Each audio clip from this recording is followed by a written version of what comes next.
see here. Okay, I think they can hear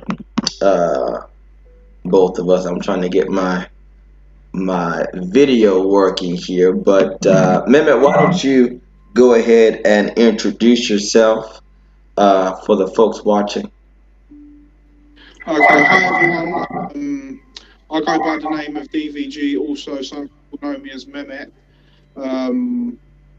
Started my spiritual journey round about the end of 2013, and I really appreciate Khozmiq giving me this platform to tell my story and to interact with him to discuss some ideas and stuff. Basically, the way I'm going to present today is, like I said, I'm going to give you an introduction of how I got into all this knowledge, then talk a bit about my music, and also that after that I'm going to go into my YouTube channel and a show I have where I talk about alternative subjects and stuff.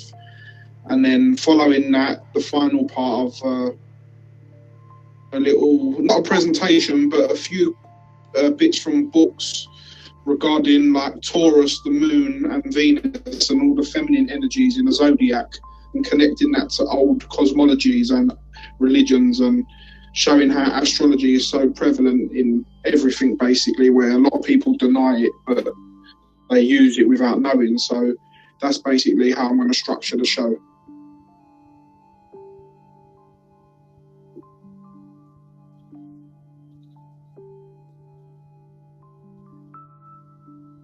About a year and a half ago. Yeah, about a year and a half ago, I met you. We were gathering together in what then we were calling the Mystery School Forum with some of the other seekers out there, really continuing the work that Santos Bonacci and other syncretists and astrotheologians have begun. And it was a great experience, a lot of time of sharing and meeting different people. I really began to have my first interaction, so to say, with international friends across the world. So that was very, very fun for me, and you were definitely among them. We enjoyed your insight. I remember you did a presentation where you gave us some of the Egyptian references to astrology. That was very, very fun. I'm actually reading it from that today. Okay, wonderful. Then I look forward to it. But so just to kind of give everybody an idea, this is Mehmet D.V.G, and he has Conscious Minds TV. That's his show on YouTube. Tell us a little bit about your show, Mehmet. Yeah, well, basically, my channel is Conscious Minds TV on YouTube, and I have a show on there which I started. It hasn't even been a year. It's probably been like maybe 9 months, where basically I bring on special guests and we talk about alternative subjects. I'll basically quickly run you through each of my shows and what they was about. In the first show, I spoke to a spiritual advisor by the name of Tanya Hadziva, and she's also got her own website, which is Return of the Soul. And I recommend everyone to go and visit that. It's a very good website. And she concentrates on hinkies, about connecting the I Ching to your astrology and the way you've been designed, basically. And there's a chart where it has centers like the chakras, but there's 9 centers and not 7. And there's red and black lines. And the red line, if I'm not mistaken, the red lines are the lines which created in the stars, and then the black one is the day you was born, so like your birth chart, and then that connects with which centers in your body have certain energies and how you take energy from other people. And also we spoke about gene keys as well, and that is trying to unlock your potential that you have from when you was born.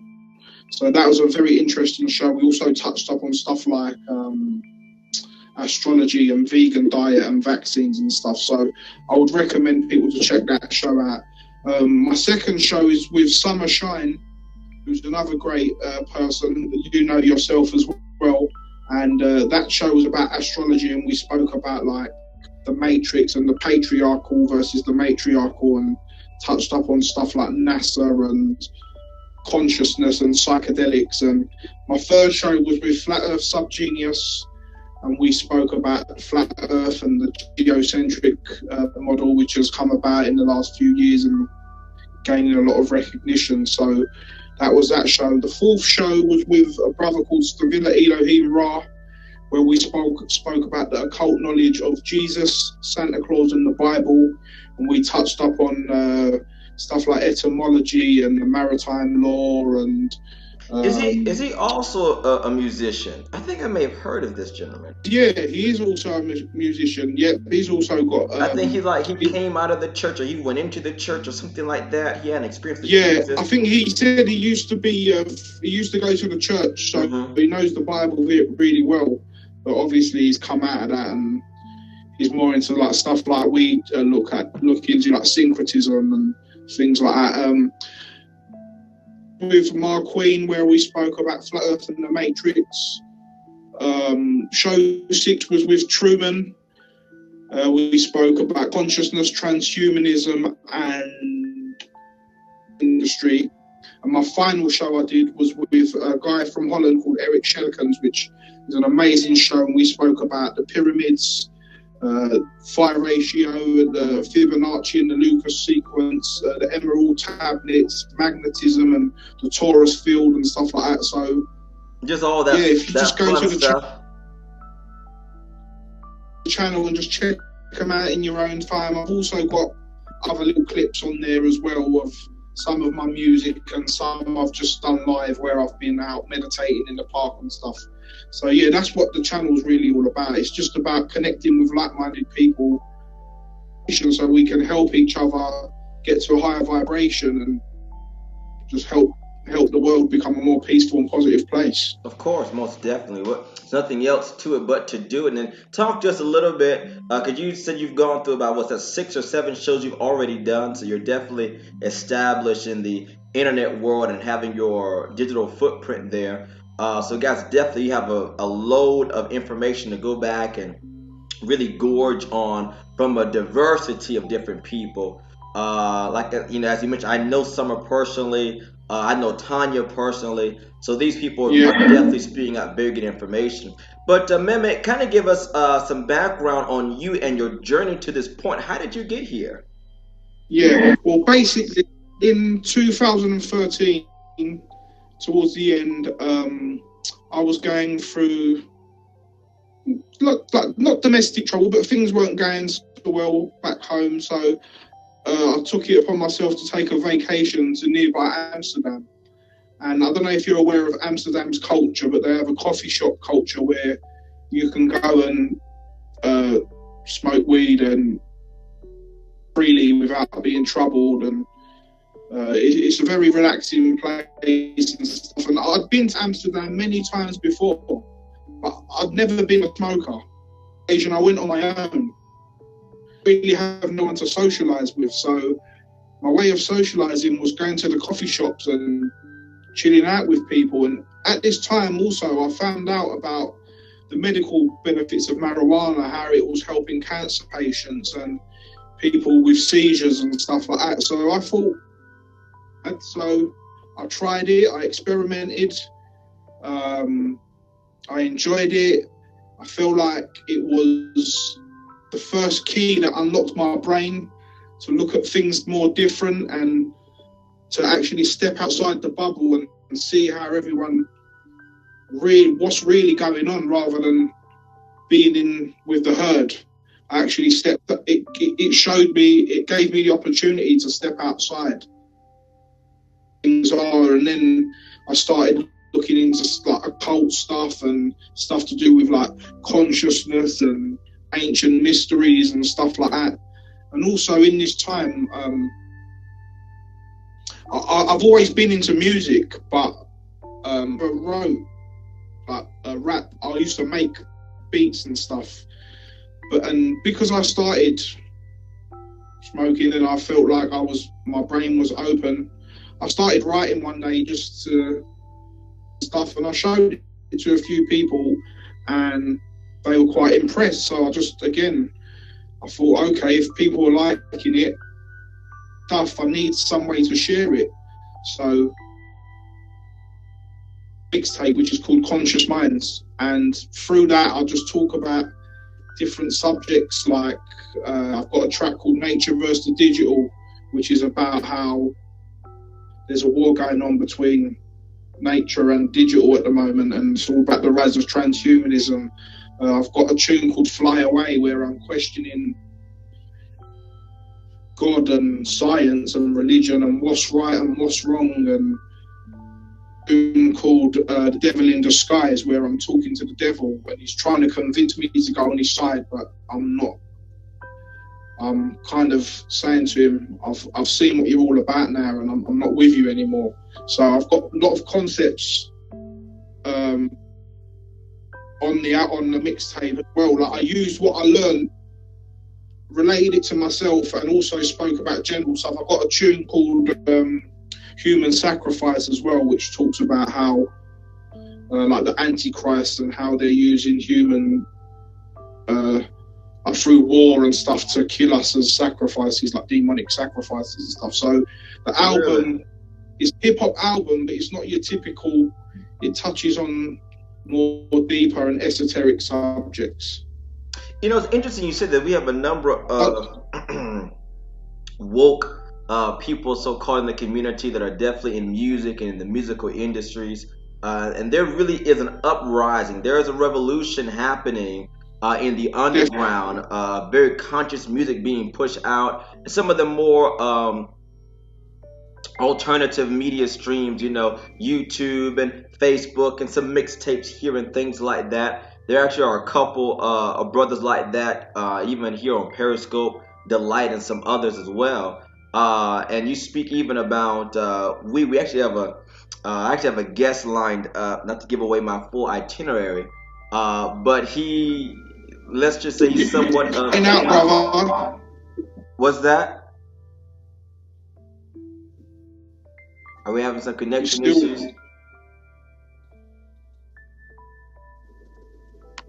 Are we having some connection?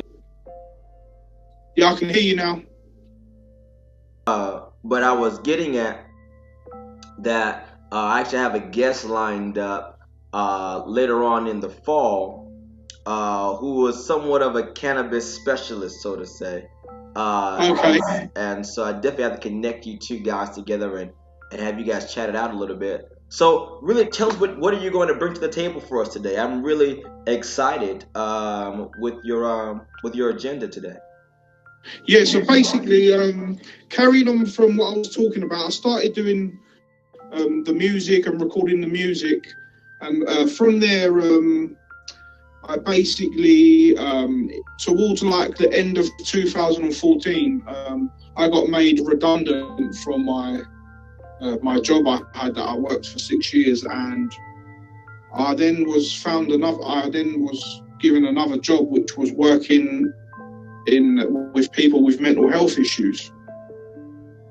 So I started this job. It was going okay, but obviously at this time, because I've started learning things about how the system worked and what's really going on in the world, after a while, and because my mind was more aware of what was going on, like, I actually got like really, how can I say, really down by working there, because I realised we was just feeding them pharmaceuticals and giving them bad food to eat, and we wasn't really helping them. We was just kind of just there, and the government makes money out of them, and that really put me in a, how can I say, I was quite down, you know, and I quit my job, and that was kind of another defining moment in my journey. That was like probably around exactly 2 years ago, actually. But just before that happened, I was looking into, do you know who Graham Hancock is? Graham Hancock? Yeah. Yes. I was looking into his work on the pyramids, and he mentioned precession of the equinoxes. Right. So after I watched the video, I thought, let me go and search what precession of the equinoxes is. And when I searched it, the first video that came up was a Santos Bonacci video. When I watched it, by the end of the video, my mouth was open. It's like I'd been slapped in the face, where he revealed so much to me, and it all made sense with the etymology and the words he was using. It was almost like a new awakening. It was crazy. Like, I found what he was saying so powerful, and it really resonated with me so much. And as well, he always promotes veganism and stuff like that, and living on the right-hand path. And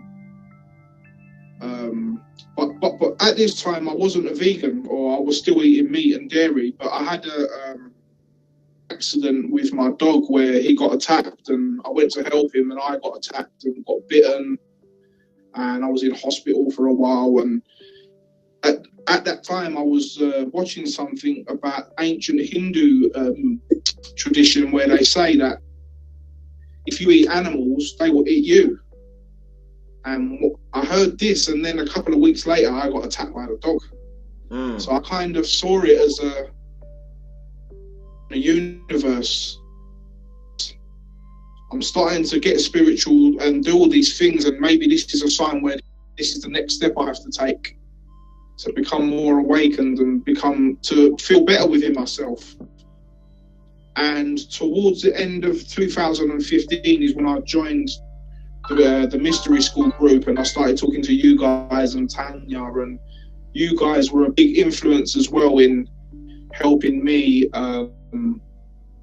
take that step to stop eating meat, because I know most of the people in the group were vegan and vegetarian. So likewise, I just want to say that on 1st of January 2016, I became vegan, and I've been vegan ever since, and I can say I love it. I've got so much benefits for it. I feel lighter. I've got more energy in the morning. Just eating healthier. It's a win-win situation. If anyone's thinking of doing it, I really, really recommend it.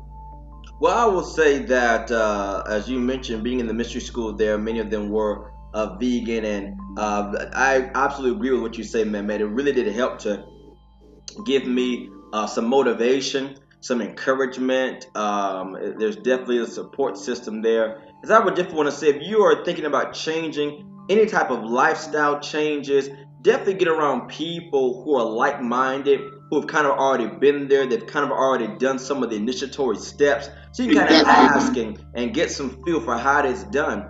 And it's exactly what I did. I did the vegan thing. Wasn't what I was called to do. I did pick up being a vegetarian. I've been that going on 2 years now, with no regrets. And I would definitely say that it's really heightened some things in my own life. It's really caused some senses to really be more keen and more astute.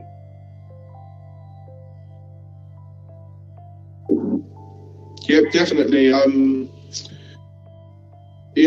Like I said as well, it's no turning back for me. I really enjoyed the benefits of it, and I would recommend it to anyone who's thinking about doing it. I mean, again, but I'm not like saying you have to do it. Each to their own at the end of the day. We've all got different times where we're ready to do things. Do you get what I mean? So it all depends on the individual. But like I said, through just talking to you guys and researching and stuff, I've come across so much good information on health and stuff like that, and relating to the chakras, and doing meditation, and looking into stuff like Tantra, which I see you guys did a show with Santos about the right hand path. Is an amazing show, and I was aware of it before, but that show's kind of helped me look back into it again, and really, really interesting. And it's almost a shock to find out where all your life you think releasing your energy is just normal. It's just a normal thing. But right. Once you know that, once you release all your life force, is make sense of why you might feel depressed or why you might feel tired all the time and why people are stressed out. But obviously they won't tell us these things because they don't want us to get to a higher vibration. Well, I'll definitely tell you one thing. It is not for this type of teaching and this type of information. It's not for the lighthearted. It's not for the fly-by-night spiritualist. If you want a very vague, a very ambiguous, a very generic form of spirituality, I'm telling you, stay far away from people like Santos Bonacci and different spiritual teachers who are telling you, listen, you know, you've got to clean up the body. You've got to purify the crystals. You've got to ascend that oil back to the top there. And what is so awesome is that we have people like that who are trailblazing the way, people like you and I who are opening up this for other communities around and across the world. And it's very, very encouraging to see people like you who don't mind coming on shows and coming on YouTube and Facebook and so on, and really discussing some issues and some topic matters that may open somebody's mind to something new. Definitely. Even like me, at the time, when I was in the group with that mystery school and that, at the beginning, I was still a meat eater, and people used to like maybe Santos, well, you know what he's like? He's quite strong with his opinions, he's passionate. He used to say things, but it didn't offend me because I knew it was the truth. Do you get what I mean? So it helped. If anything, I saw it as his style helped me rather than me being offended by it. Do you get what I mean? And I think sometimes a lot of people don't like his style, but sometimes you need tough love, if that makes sense. You need someone to tell you in a way where it shocks you. And that's why I like Santos's work so much. He's so passionate. He's got look, obviously he's an Aries, he's got Mars energy. I'm a Scorpio, so I have that Mars energy as well. So I think that's why I kind of gravitate to his work and his style. Most definitely. He's a very charismatic person. I remember when I first came across Santos Bonacci, I literally knew I was not ready for this information. I never forget that. I was like, you know what? I'll see it. I saw it on YouTube. It was 2 hours long. So listen, I'm not about to sit here and watch this man talk in front of a whiteboard. And what actually happened was, some months went by. I had YouTube playing. I was going to sleep, you know, and YouTube has that autoplay feature. And I woke up to one of his lectures. Yeah. And I'm telling you, it just opened me up. But man, we're gonna take a quick break here. We're gonna take a quick little commercial. I'm gonna go ahead and get some things charged up. You can get your notes together so we can come back on and get right into this. So give us 1 second here. And no problem, brother.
All right, wonderful. So great little break there, great little refresher there. So, Mehmet, you had some information you wanted to present and you wanted to kind of expose the audience to. Go ahead with that.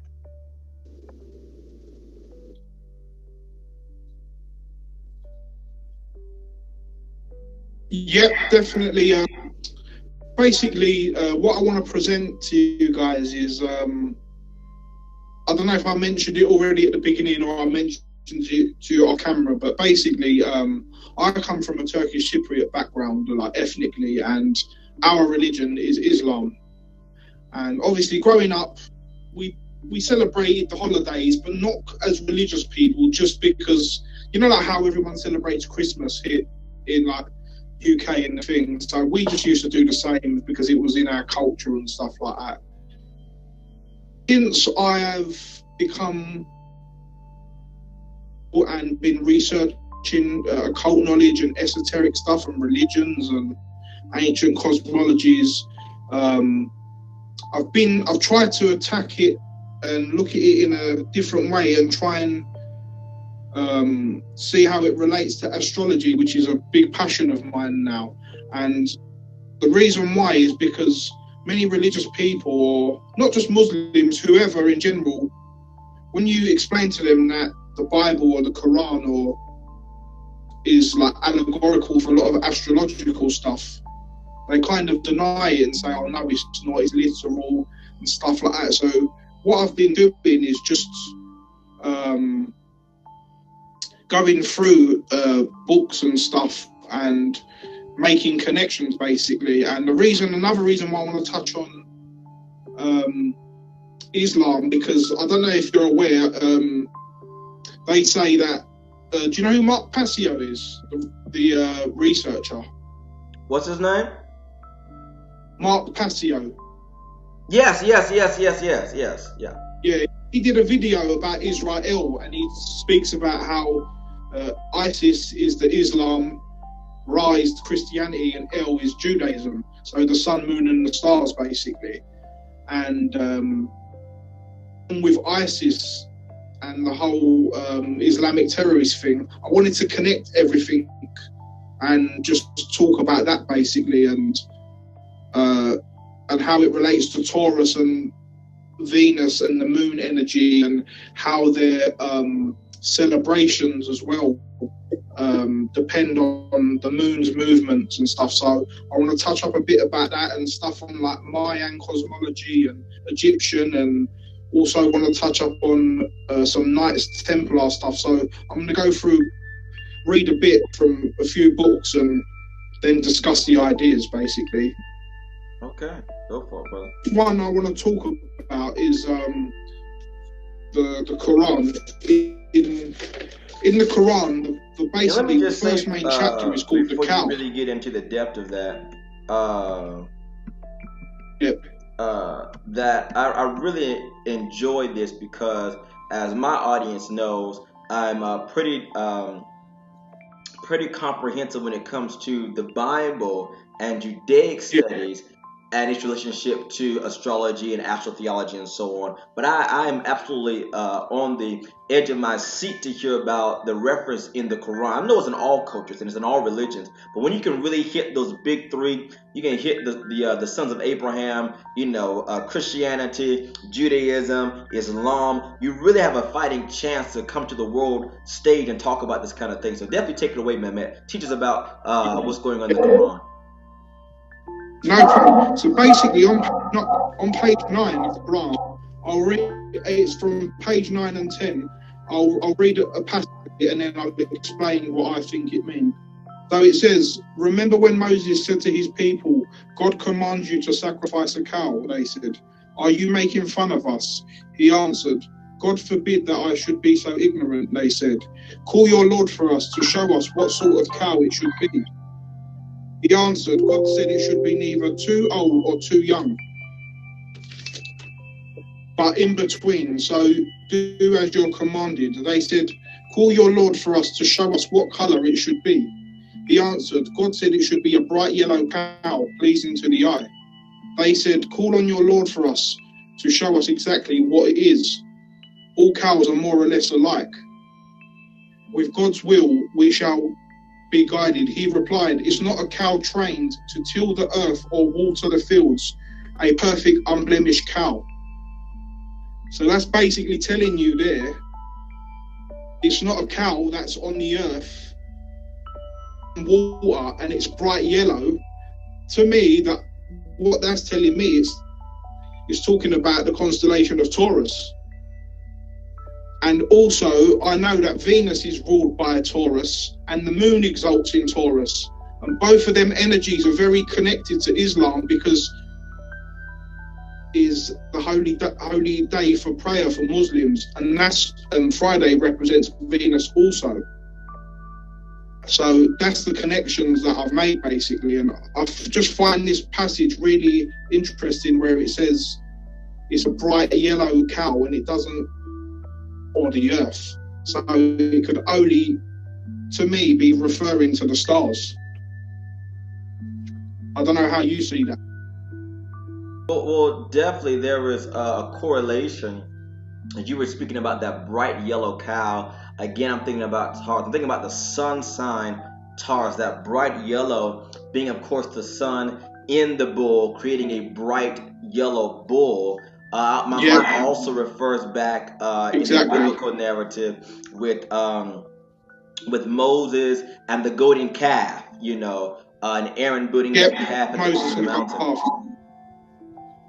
Yeah. Wow. So also as well,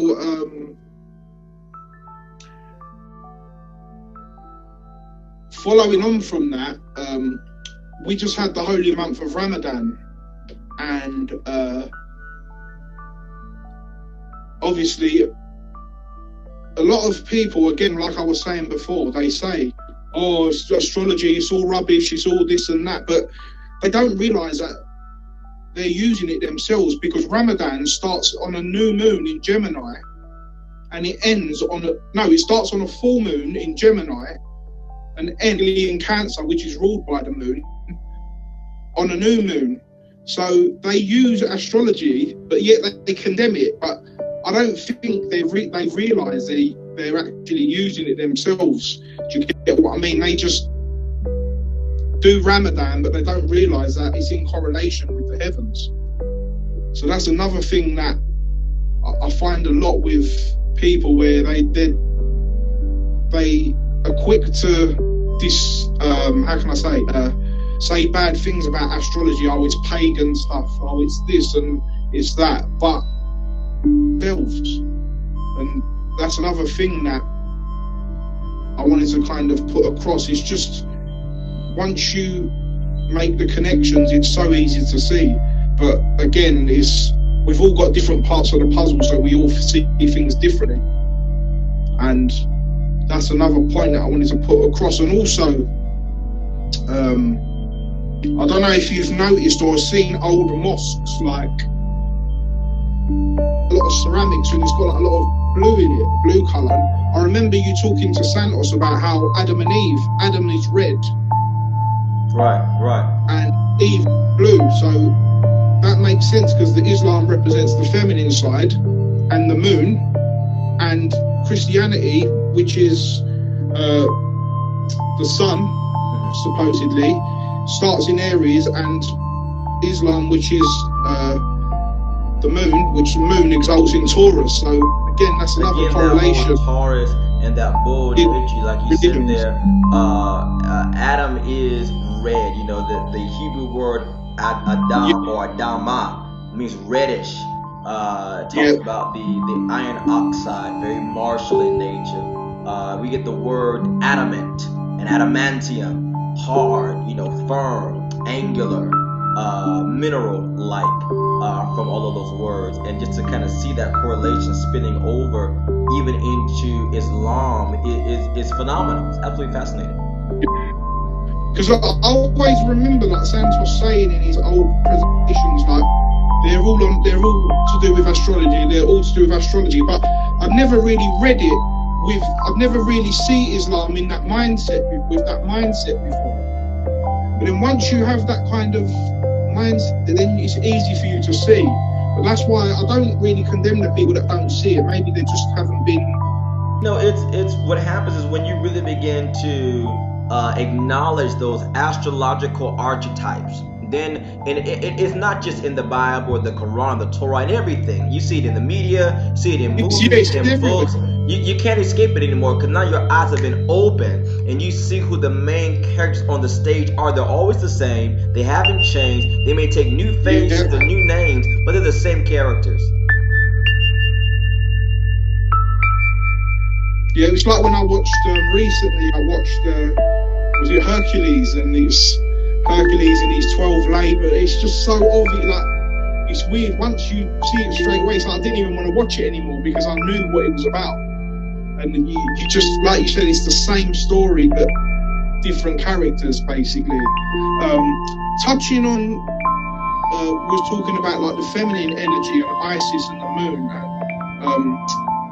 Just to touch up on that and the recent stuff which is going on with, like, they've named this terrorist group ISIS, and it just seems like to me that they're just trying to make the feminine aspect bad, and it's kind of because ISIS is all about the female side, the intuition, and it's more spiritual. So by them giving it a bad name, people will not look into it or will see it in a bad light. Do you get what I mean? And I just wanted to read something from the book that you mentioned, the Egyptian Shamanic Astrology, and how they describe characteristics of what Isis represents. Give us also the author of that book for the listeners who may want to pick it up. It's called Shamanic Egyptian Astrology, and the authors are Linda Star Wolf and Ruby Falconer. So yeah, I'm just going to read a little bit from this, which is right. Basically, it's just a little summary. It just says, in Shamanic Egyptian astrology, Isis represents the divine feminine, and all the other goddesses are an aspect of her. Isis is in our chart and represents the aspect of the divine feminine that each of us is to manifest here on earth. It matters not whether we are female or male, the divine feminine exists within all of us. For a man, Isis represents the sort of woman he is drawn to, for in her manifestation he sees a mirror of his own inner feminine. For a woman, Isis represents the outer manifestation of her own goddess within. So it's just like,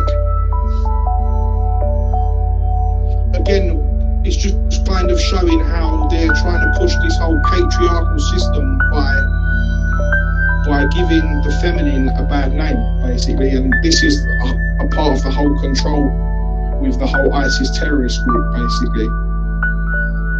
I don't know if you can see that correlation. It's so powerful that you say that, man. We just came out of, maybe, I want to say 2 weeks ago, we do, as you know, Mystic Monday Madness with some of the mystics that I know. And one of the mystics, Davion Augustus, brought up a superb topic about feminism, masculinity, the man and the woman and the man, sexuality, gender, etc., etc. We really had a chance to kind of crack open the idea of the divine feminine or the divine masculine, what that looks like. And you know, I remember listening to some radio station just as they were dealing with ISIS, when the ISIS began to rise and kind of name itself as such.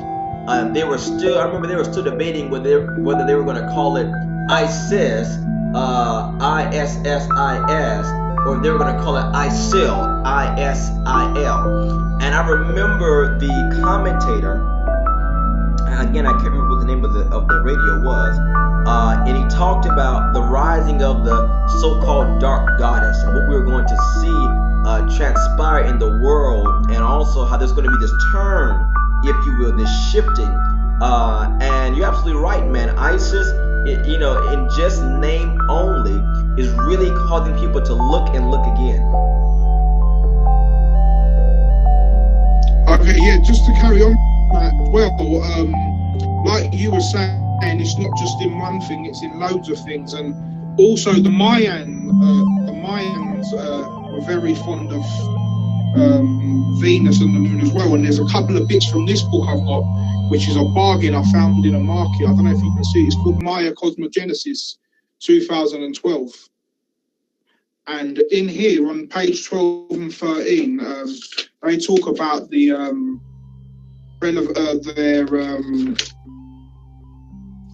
how Venus and the moon was used in architecture and stuff like that. So I'll read a couple of bits from this, if that's okay.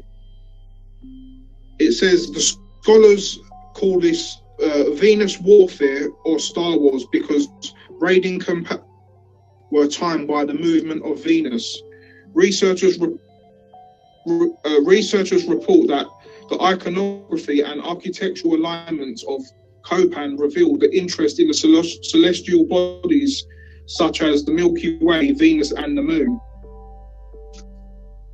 These sites are impressive and reveal that people who built them were interested in Venus, the Moon and other astrological bodies and dhows. Sorry, let me start that again. Venus, the Moon and other astronomical bodies and events. For example, the Nunnery complex contains 584 windows, which is the number of days in a Venus cycle.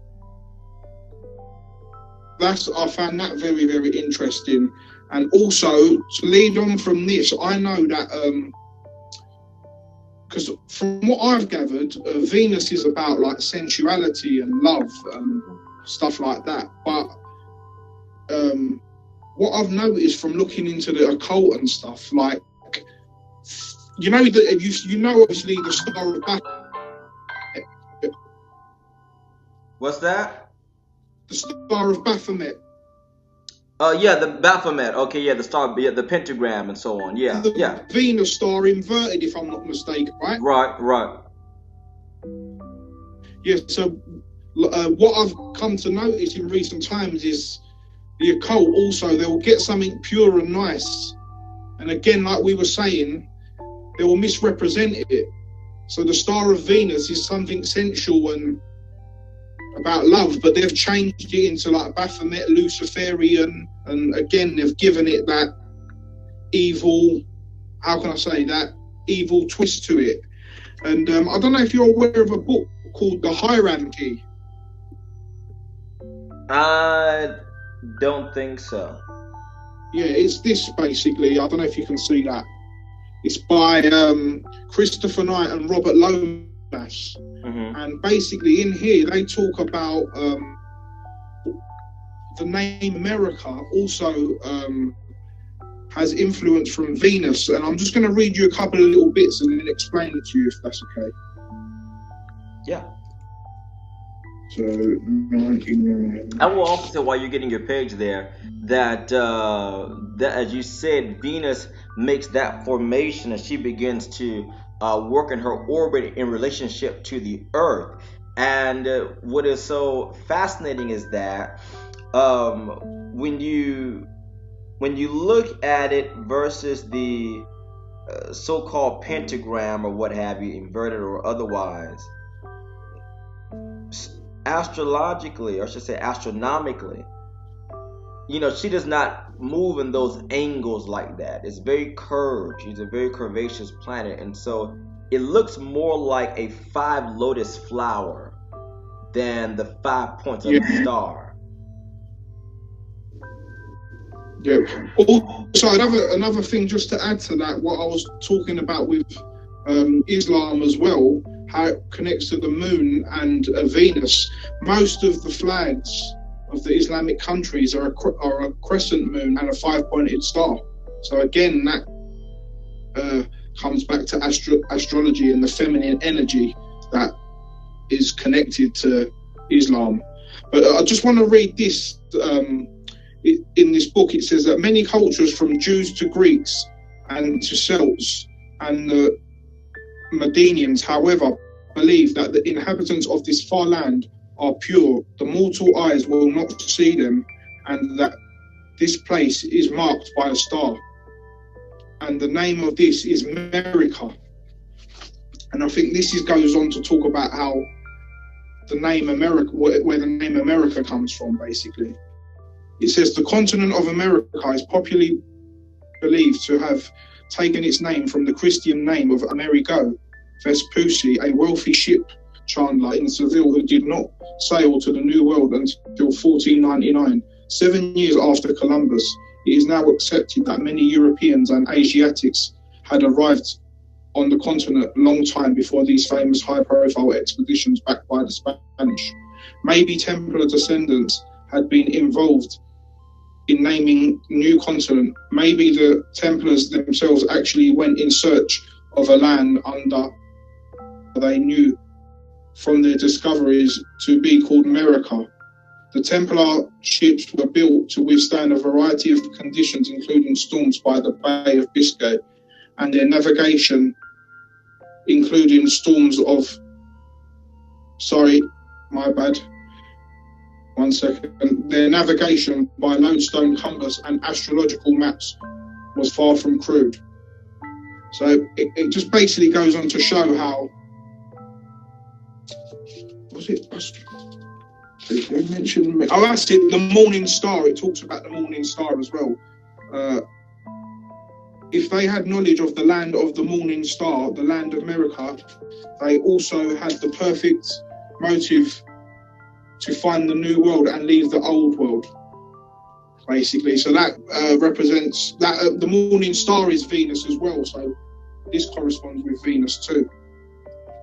So that's just, this is in the hierarchy, basically. The hierarchy, this relates to the legends of the Templars and Masons and so forth. And it's very fascinating that you brought up about the morning star, because even in Christendom, the concept of Lucifer or Satan or what have you as the bright and the morning star. And then we have Jesus, Revelation 22:16 talks about that I am the bright and the morning star. There's this very strong morning star reference going on in the spiritual text. Yeah, definitely. Also,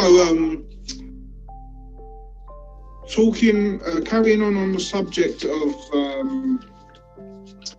just to go back to the subject of like the Taurus and like this is more to do with etymology. Well, obviously, like I was saying, that a lot of Islamic stuff corresponds, or I've seen, with Taurus and Taurus energy and feminine energy. And I was thinking of the word Turk, okay? And that also sounds similar to, might come from the word Taurus, or, you know, so that's another syncretism that I've made there. Through watching the works of like Santos and Jordan Maxwell and stuff, there's a lot of I've been looking into like more like languages and stuff. There's a few words that in Turkish that I wanted to run by you and then tell you the translations and show you how it all correlates. So basically, the Turkish word for Satan is actually Shaitan, which is literally almost the same. Seytan. And the way you say time in Turkish is Saat, which is Saat. And I know Saturn and Kronos is the ruler of time. So that makes sense. Fire in Turkish is Ateş. And I know in ancient Egypt, Aten was the sun. Basically. Also, Atam, Atam, means forefather. Rabbi, which is spelled like rabbi, is Rabii, means the Lord. So you said that father, grandfather is Atam? Atam, yeah. As in, I wanted to talk to that. Like Atum and Atom, and very interesting. Yeah, I've written this down because I was actually supposed to talk to Santos on the Truman Show once, but he couldn't connect.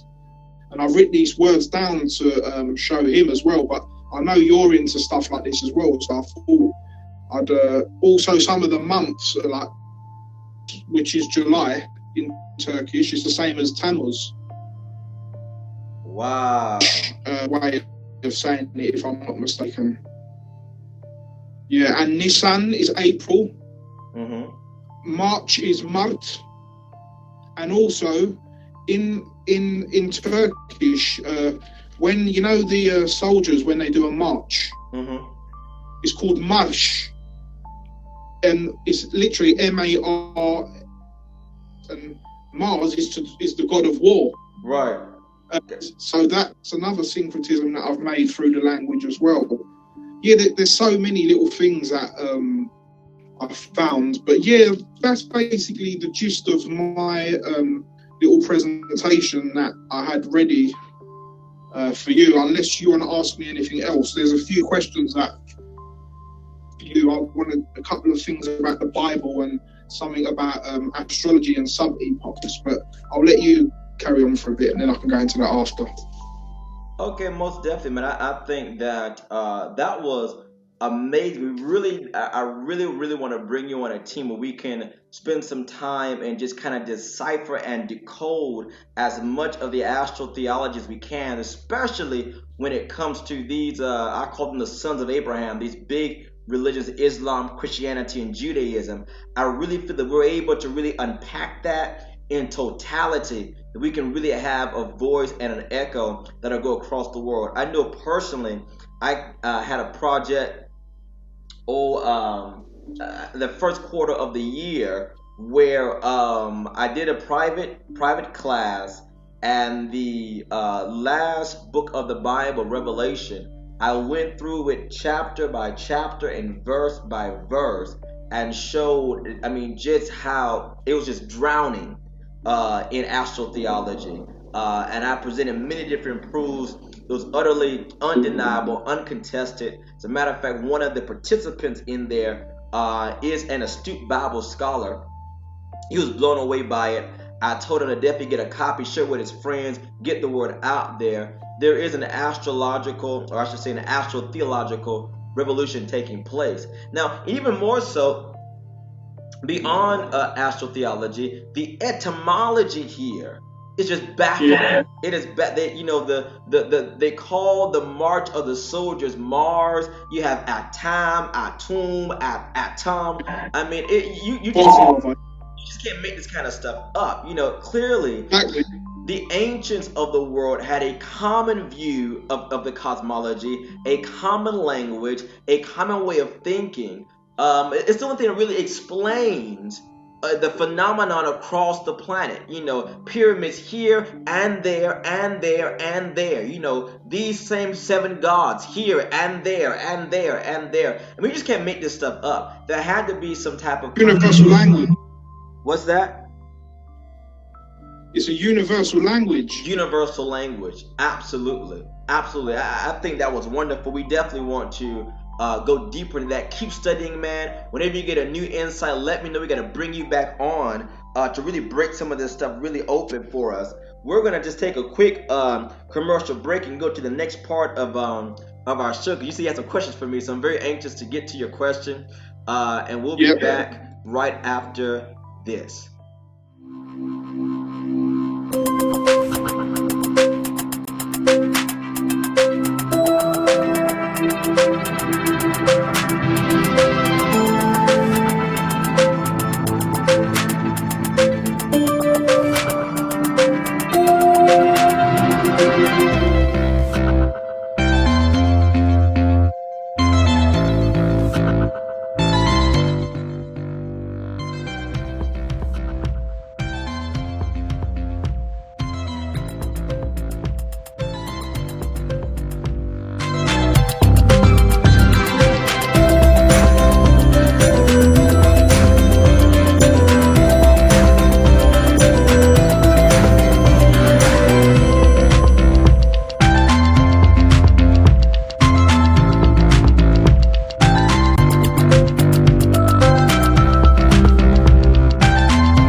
Beautiful, beautiful. So we're back and we're here alive with my good friend right there out of the UK, from the coastlines of Syria and Turkey, Mehmet D.V.G, and he is uh, working on some projects on Conscious Mind TV, with working and collaborating with other truth seekers, other metaphysicians, other mystics across the world. Out there on YouTube, he's also a musician. Some very wonderful works out there. He's connected with some very high profile researchers. You know, like I said, a couple of guys I know by name out there. Of course, connected with Santos Bonacci and what he's doing there in Melbourne, Australia. Tanya, Summer.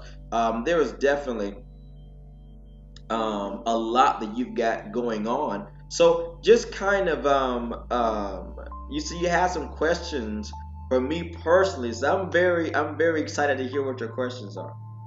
Yeah, basically the first one is in regards to the Bible, where Genesis, it talks about the different, like the bloodline and how many years they lived for. And it says, like, Adam lived 30 years and got a son, Seth, who lived in was 905 years.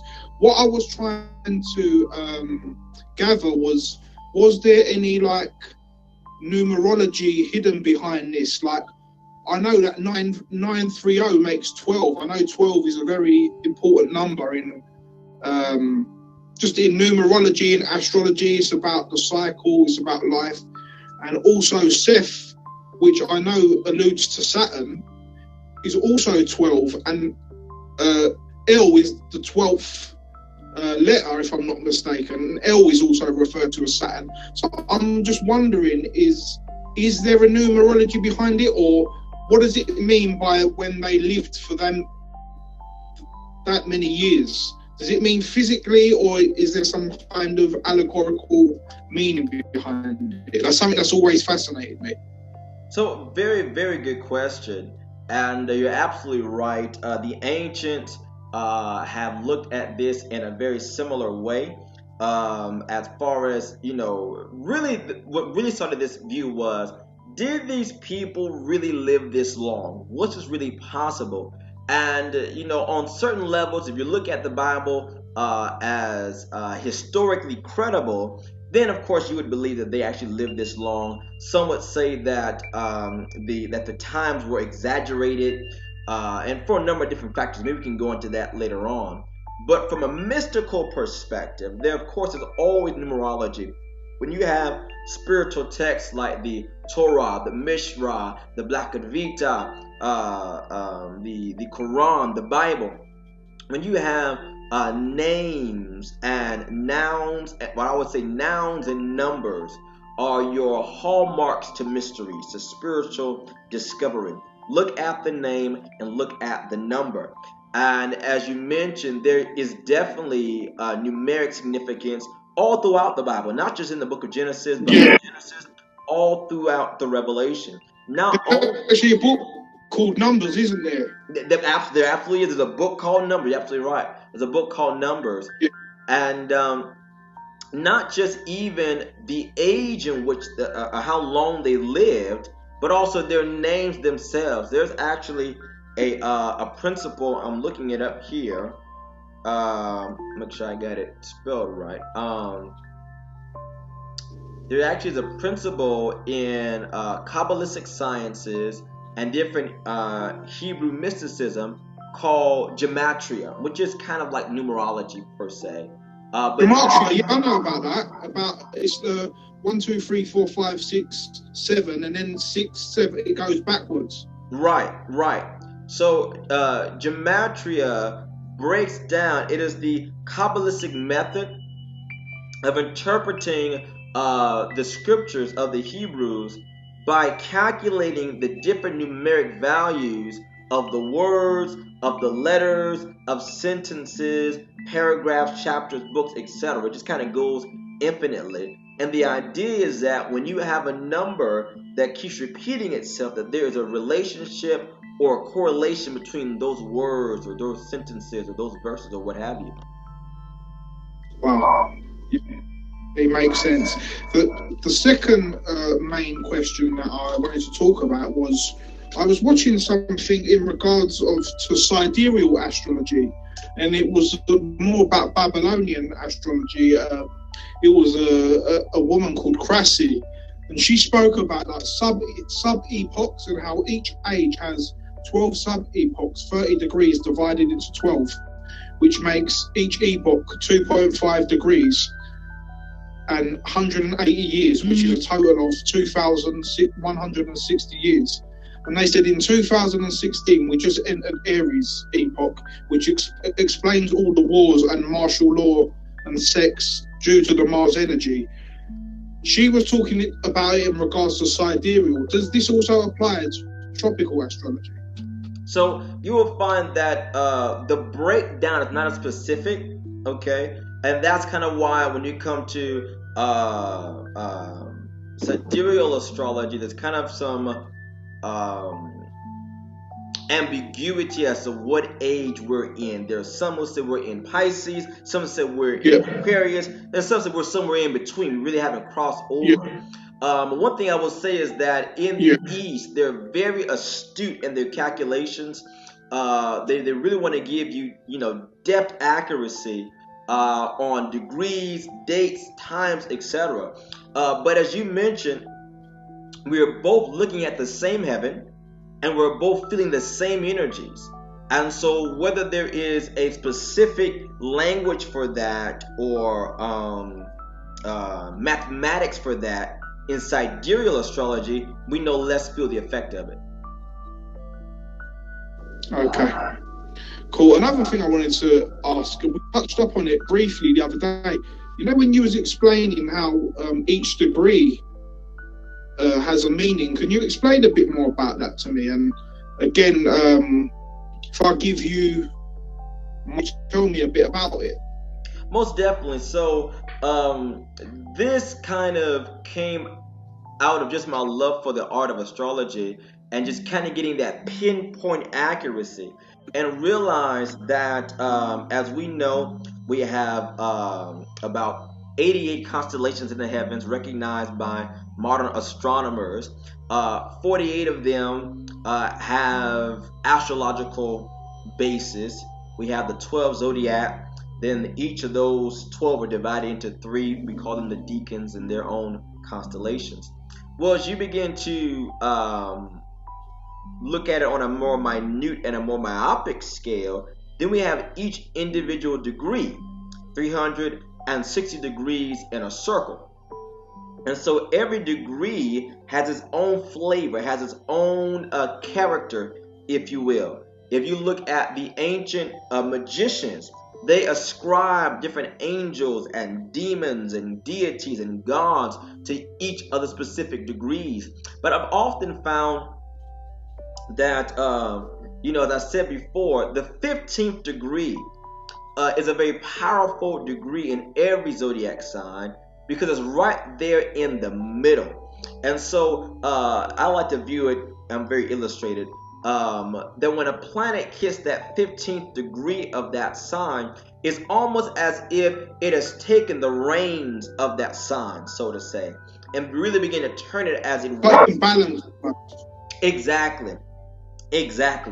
But what you'll find is that as you begin to get closer to the 15th degree of the zodiac sign, that zodiac is more expressed because it doesn't have the contamination of a sign prior to it or the sign coming after it in the first or the third decans. But the degrees are very, very powerful. What's more, if you look at this, we got John is there in the chat. He's a physician. If you look at this from medical astrology, there's actually an ailment assigned to each degree of the zodiac. And depending on where maybe your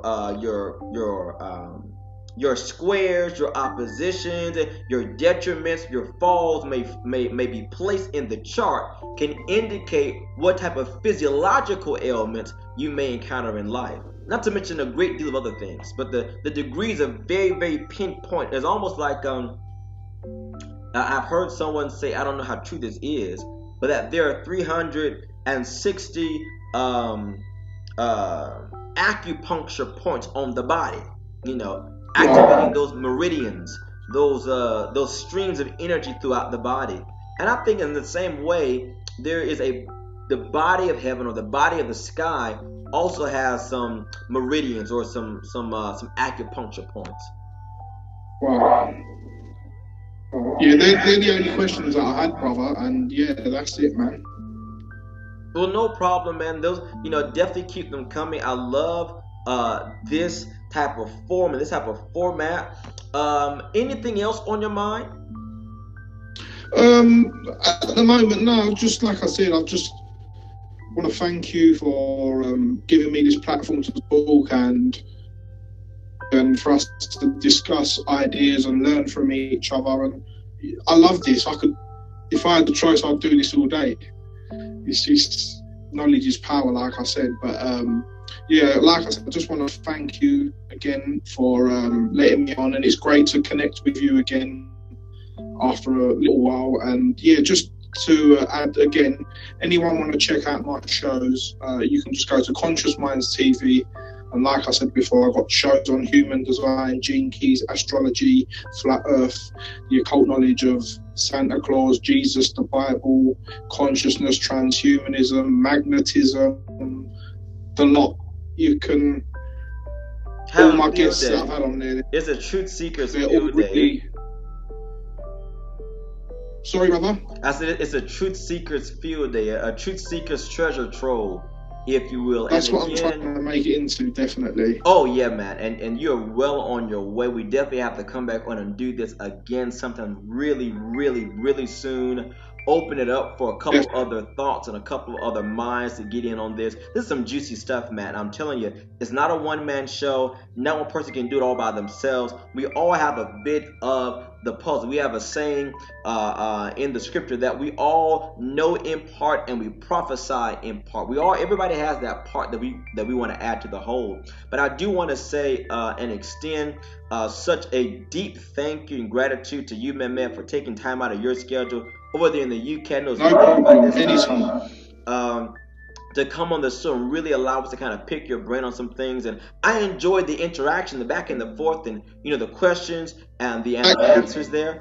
We've definitely got to do this again sometime soon. I want to say thank you all out there who are watching this live, who are going to come back and catch the replay. We really have been laboring in this place of getting information out there as much as we can. It really has been impressed upon my heart last week to really just kind of get more info out there. Just keep pushing it out there, pushing it out there, pushing it out there by any means necessary. So definitely want to thank you all for your patience and for your participation. Definitely share this out. Put it on Twitter, put it on Facebook, put it on YouTube. You have my permission. I think you have Mehmet's permission as well to share this stuff. We just want to get the information out to the people, because where there is a lack of knowledge, the people indeed perish. So, Mehmet, thank you so much, brother, for your time. We're just going to kind of tell everybody goodbye. Guys, listen, be encouraged, be enlightened, be empowered, and God bless you all forever.